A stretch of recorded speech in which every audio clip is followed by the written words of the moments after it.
Hey tubers, welcome back for another adventure. You know it's gonna be a good day when you show up at the Roscoe Diner to pick up some cool stuff. I don't know, what are we gonna call this? A truckload, a half a truckload? You'll be seeing it soon. Now it's time for breakfast. If you're gonna mess with all-terrain vehicles, you really need parts, particularly tires. A lot of the all-terrain vehicles I get that need love and attention also need tires. So my buddy Steve pulled these off of one of his, and you can see they're starting to get a little cracked, but they are 4-ply. They have decent tread on them, and most of all, they hold air, right? And as a matter of fact, when you have that kind of valve on them, normally they already have tubes in them. So these tires are great for me, right? It takes me from a non-roller to a roller. Couldn't be happier to bring them home. I also got this box of removal throwaways, so to speak.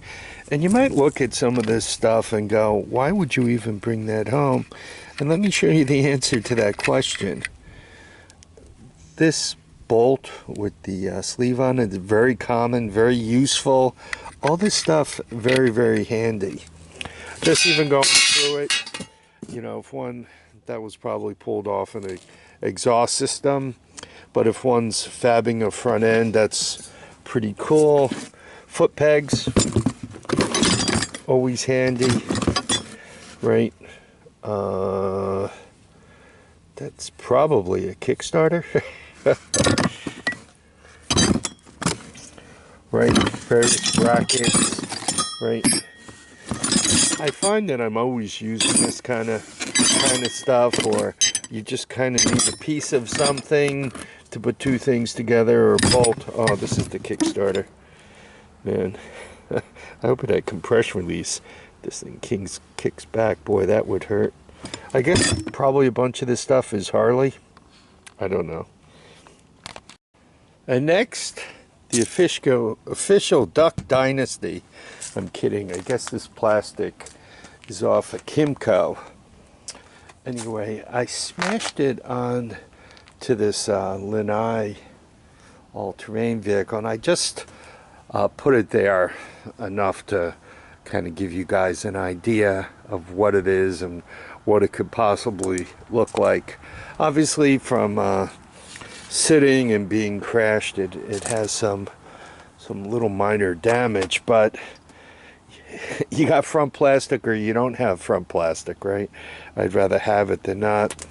You can see the OEM bumper is all the way back here, so I'm not exactly sure how I'm gonna fake this, and by fake it I mean like cut it through here, right, and drop it down such that it kind of goes behind the bumper, or cut it back here and send it backwards, right, such that the it could have headlights, I think, and you guys could share opinions with me. Let me scan it completely. As I'm looking at this, and I've kind of had this on and off a couple of times, I think it would make the most sense to perhaps follow this line, right, cut it off accordingly, trying to get it to match to the front, and then working on it back here. I more let it have it balanced side to side, but if I open this up so it can move back, right, theoretically I can grab those two bolts there and the other set over here, right? I'm just kind of thinking about it out loud a little bit, right? Might have to trim back a little bit for the spinometer, but I think it would actually look better, right, if you could kind of look through. If I can somehow get a little more angle on it and tilt and make use of the front bumper, right? The front bumper's in pretty good shape.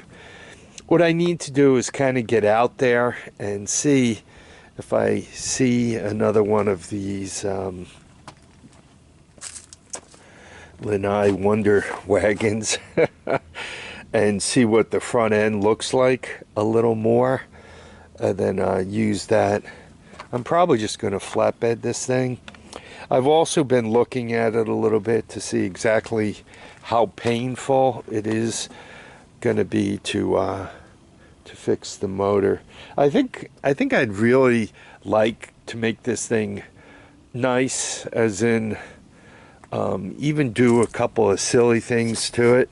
I consider it silly because I normally don't do these things, like hack a piece of plexiglass for a windshield, and perhaps even hack a set of doors somehow to the side of it. Plexiglass in the back doesn't look like it would be too hard. That plane looks like I could get plexiglass over it, maybe down to here, then just let it flow down, or right, these things stick out a bit. Just punch them right through the plexiglass, right?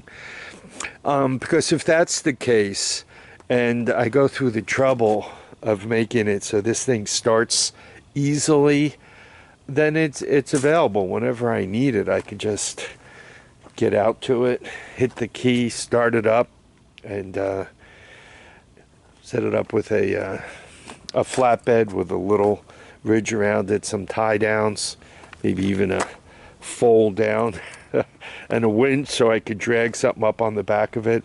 It's heavy enough in the front, it won't wheelie. It's pretty wide too, so actually turn this thing into something useful for around the property. And it'll be nice if I'm keeping the electronics and front end and all dry. So I've probably looked at this somewhere around a dozen times. And I think I like the idea. I'm probably gonna have to come across somewhere like here, straight across. I'm not sure what I'm gonna do. Maybe I'll get enough plastic that I can actually put a piece in here, right? Plastic welded or something, or set it up somehow where there's kind of round it, and maybe get a light that comes out of it, right? You see the guys on all those TV shows who take real junk and they manage to hack it up really nice. This vehicle, running, moving, and all that, even with hacked plastic on it, assuming it's doing everything it's supposed to, starting forward, reverse, right, not dying 100 paces from where you started out from and all that, right, especially with this Duck Dynasty thing, that'll increase its value in two ways. First, monetarily, and secondly, for me, right, it'll be worthwhile to have around. So a Horde lives on its parts, right? You always need stuff coming in. Whether the parts are just going to become, and I'm going to use the word hardware, nuts, bolts, sheet metal, hard metal for perhaps making a template out of, right? Whether you're bringing in stuff for that, or to actually bolt up to something, like those foot pegs. I mean, they could be handles, perhaps for getting in here, perhaps for a tie down, right? All that stuff is handy. I don't recommend throwing it away, but obviously I'm a hoarder and I don't recommend throwing anything away. Hopefully, folks, you enjoyed this video. I need you to keep your feet down, your heads up, and we got more interesting things coming. Bye now.